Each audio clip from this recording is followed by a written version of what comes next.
Hi, everybody, and welcome to another entry in our Creative Careers series for Let's Be Creative. Today, we are going to be talking about what it's like to be a conductor for music. And our guest today to talk about that is Andrew Megill. Thank you so much for joining us. My pleasure. Awesome. So to get us started, I think, why don't you just give us just a quick rundown of what a conductor does? I think a lot of people have probably seen the conductor and have kind of a very loose sense of it, but what does a conductor do? What are they there for? Why are they important to an orchestra? Sure. Basically, what a conductor is a leader for musical performances that have enough people in them that it doesn't necessarily work for all the leadership to be completely shared. So what a conductor does is sort of makes decisions about how the group will approach a piece of music. They'll sort of set the speed at which it'll go. They'll sort of make suggestions as to what the mood of the piece might be, of how the various parts, different instruments and different singers relate to each other, who's sort of foreground, who's accompanying whom. So the main thing we do is we facilitate other musicians to make them play together in a way that helps us all have sort of a unified vision of what the piece is that we're doing. Practically, a lot of what we do is sort of, I guess, two halves. One is that we rehearse, which means that before anybody sees the performance, we help sort of lead the group in a dialogue about what we all think the piece is like. And I think some conductors tend to be more, I'll tell you how it goes, and it goes like this, and some tend to be more, let's figure out this together. And either one works. I think the latter is more common in the modern world. 50 years ago, I think the other might have been more common, but I'm happier with sort of an interactive way of working. The other half of what we do is in the actual moment of performance. And our job there mostly is to inspire people to remember the decisions we made and to go as deeply as they can into them. That for all of you who've been creative performers, you know that in the moment of performance, there's a way in which you let go of things and you're vulnerable, and then magic happens. And a lot of what we do is we just create an atmosphere where we demonstrate the safety of doing that to encourage people to do that themselves as they make music. Awesome. I'd like to talk a little bit about your journey. When a lot of the folks who we've been talking to got interested in the arts very, very young, and so I'm curious, when did you first become interested in music as a possible career, and then when did you become interested in conducting specifically? Yeah, music was really always around in my family when I was growing up. My mom was a pianist and was the organist sometimes at our churches. I have two brothers, including your father, who, and my two brothers and my mom and I used to sometimes sit around and sing quartets together. So I can't remember a time when music wasn't a part of my life or something that I love to do. One of my strongest, earliest memories actually is I think I was probably around 5, and I'm sort of in some sort of preschool kindergarten setting. And I remember we listened to a Scottish folk song together. And I remember thinking, this is so beautiful, it makes me want to cry. And looking around the room and seeing that not everybody was responding that way. And that was the first time I sort of thought, people are different. That even though music is something we all love, some of us respond to it even more deeply and emotionally than others. And I'm one of those people. And so it's from that moment that I sort of date my identifying myself as a musician, which meant not that I was better at music than other people, but that I needed it more. And that somehow I responded to it more deeply, emotionally, quickly. And that was sort of the gift that I had, that I could maybe help people understand how beautiful something was, because for me, it was revealed a little faster. So from there on, I just remember especially singing, and then playing the piano came next, and then playing the viola came after that. All sort of mostly because of how much I was encouraged from, especially mom, but at home, and church choir, first at church and then later at school. I think I first thought about being a conductor when I was in high school, that we had a really spectacular choir teacher at the Farmington High School where I went in rural New Mexico. And it was, one of those times when you realize that, almost anywhere with the right teacher can be an amazing thing. That this, there's no reason why Farmington, New Mexico would have a great choral program in the United States. It was, people that worked in oil fields and, you know, had no particular love of the arts as a community beyond the norm. But there was a teacher who was so passionate about it and so generous in sort of sharing his passion, that really resonated with me. And I think I started thinking maybe this is something that I would like to do. And by the time I went to college, I was pretty certain that was where my life was going to lead. Awesome. As that was where you were heading toward conducting specifically within music, what were some of the skills that you had to focus on specifically for conducting that was different from maybe piano or viola Yeah. or singing? What did you have to work on specifically for conducting? I'm going to answer that in two ways. First, I'm going to talk a little bit about how conducting is different than some of those other disciplines, Yeah. which is also partly a question of why I was drawn to it rather than being a pianist or a singer. And that certainly the thing that all those have in common is the beauty of the music that we get to perform, which is the basis of what makes it wonderful. So I could have been happy, I think, doing those other things. But the two things that really made conducting, and specifically conducting choirs, really feed me were two things. One was that it's a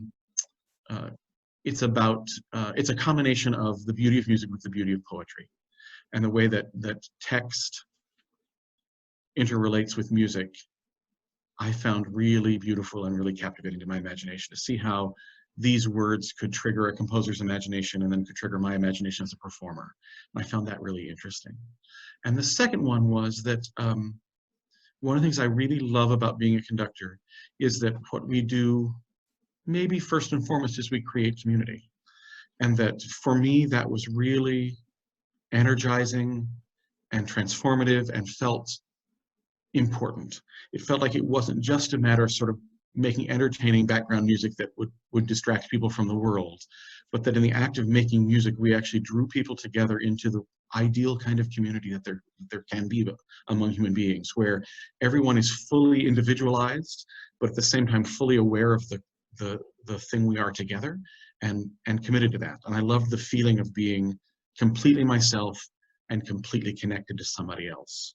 And for me, that was one of the things that made making music not just a luxury, but a real necessity.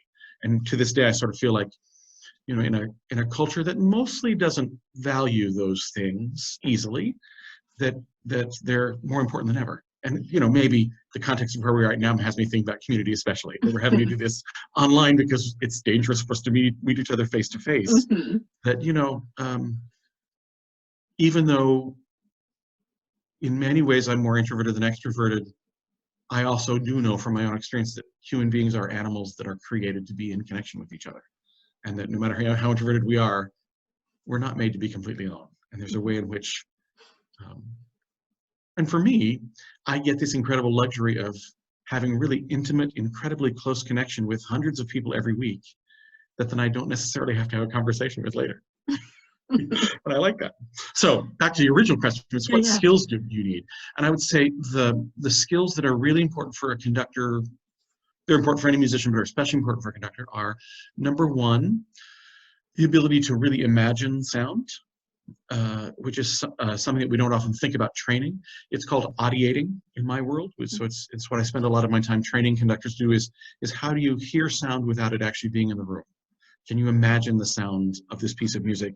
Can you imagine the sound of this piece of music three-dimensionally? Can you imagine the sound, the colors of the sound of the particular instruments, the way it would sound differently in different rooms, the way it would sound differently with different people playing it? And to get to a point where you can really imagine sound like that, one of the basic building blocks is just really being able to focus your ears and listen to specific things. And so there's a discipline in music called music theory, which is essentially understanding when you hear notes without having to see them on a written page, understanding how they're related to each other, and say, those three notes are related, they make up this kind of chord. They sound major together, they sound minor together. The distance between this note and that note in a melody is a fourth or a fifth. And so learning those things is incredibly important for a conductor, because it's the way that we, I suppose it's like being a great writer, that one of the most important things would being able to really read well. And that, you know, you have to know what the sounds of the letters are and how things add up, not because that's the end thing you're focusing on, but because the more you can do that without worrying about it, the more you can really let go and just imagine. So I would say, half of it is training the imagination in the ears, and the other half is, another thing I really love about conducting is that it's about making connections between music and the worlds of the people that you're working with. And so the broader your education, the better you are as a conductor. The conductors I admire the most talk about painting, and they talk about pop music, and they talk about cartoons, and they talk about great literature, and they talk about food, they talk about knitting, and just everything that we do becomes a way of engaging the imagination that we can then use as a metaphor for how music feels. And so I would say, if you're interested in being a conductor, number one, be incredibly intentional about making your ears work in a better way every day. And number two, learn everything you can about everything, music and not. With the conductor being the one who kind of is making calls on the tone of the piece and on the feel of it, how much of that, since if the music that you're playing has already in a sense been established, it's been written down, Absolutely. you know who's supposed to play when, where, how much freedom does a conductor have to work within that? What kinds of things do they change, or might they not change? Yeah, my greatest teacher, I was really incredibly lucky. I worked with one of the greatest geniuses in my profession. And one of the things that he taught me that was most important was that conducting is not an active art, it's a reactive art. And that one of the metaphors, it's interesting, I teach conducting at the university that had the first doctoral program in my field in North America. So it's a really storied and legendary program where I work. But I don't use a conducting textbook. I use an acting textbook for my conducting. Really? I use Stanislavski, An Actor Prepares. Oh. And part of the point is that I think acting is sometimes a good metaphor for what we do as conductors, in that when you're an actor, you don't make up the character. The first thing you do is you just immerse yourself in the text. And that teaches you things about the character that then become somehow reflections of you yourself. And the more you study the character, the more it becomes influenced by who you are and what you think about the character, and it won't be played by anybody else in exactly the same way. But it comes through immersing yourself in the thing itself, not in saying, I need to be interesting today. How can I use this role to show how interesting I am? But in fact, it's the opposite. It's sort of, how can I immerse myself so much in the world that nobody knows who I am anymore? And if I think about somebody like Meryl Streep, who does that so beautifully, that, is there a more interesting actor in the world today? Partly because you believe at each moment that she's performing that the character is in the room with you and not Meryl Streep. And it makes it interesting who she is too, because nobody could play Sophie the way she played Sophie, because when we're that open and that honest, we leak onto the page too. And for me, that's very much what conducting is like, is that it feels to me in the act of the greatest performances I've been a part of, that I'm not making choices or enforcing my will on a piece in any way. I've just become so attuned to the piece itself that I reflect it back. And somehow that reflection includes pieces of who I am. One of the things I often tell my conductors is, there's a temptation, I think, to search for sort of a distinctive sound, that we want to sound different than anybody else.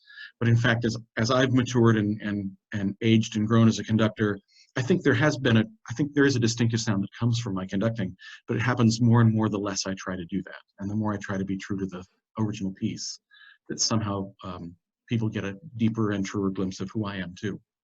So it's a big paradox, but I think it's one you'll recognize from your life in theater. And it's one of the things I find most sort of spiritually and emotionally satisfying as a conductor is, it doesn't matter how good I am, because the material is so good. All I have to do is do it, and then it's going to be fine. So, I do Bach, and that makes it awesome. Yeah. Awesome. I really like that. To close things out, we talked a little bit about the skills that students who might be interested in this path might need to take. What would be something, if very small, very simple, that they could do right now from their home to maybe work on training their imaginative listening or whatever it might be? What would be something you would suggest for them right now if they were interested in this? It's just a couple things. One is, I think the closest thing to conducting is actually composing. That sort of, and making up music stretches your imagination more than anything. So I'd say in simple ways that you're not going to judge yourself that it's not a great piece of music, you should just sit down and write a little song. just a tune of 10, 15 notes would be enough. If you do that every day for a while, it's amazing how much that improves how you hear and how you imagine things. So I would say create music from scratch is one thing. And I'd say the second is, we talked about how so much is connecting music to meaning is where imagination comes from.